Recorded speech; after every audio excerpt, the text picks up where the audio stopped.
Kita dot promise sa Ginoo kan David.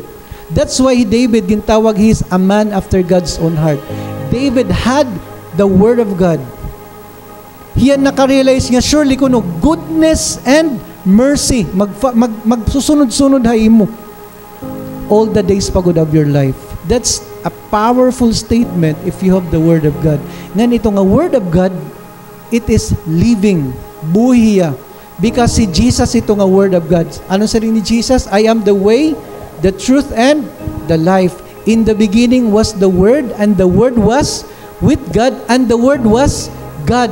Pag verse 14, the Word became flesh and dwelt among us. That Word is Jesus, the living Word.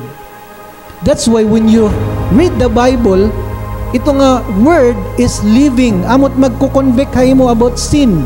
Amot maggagayad hay mo what to do. Amot maghatag hay mo in passion. Mabalik it imo relationship pag Ginoo. Diba? So, kung may ada ka mga problema, ayaw pagkadtot di rin nakilala Ginoo. The fact that you are here gives us a better position when we talk about spiritual destination. Why?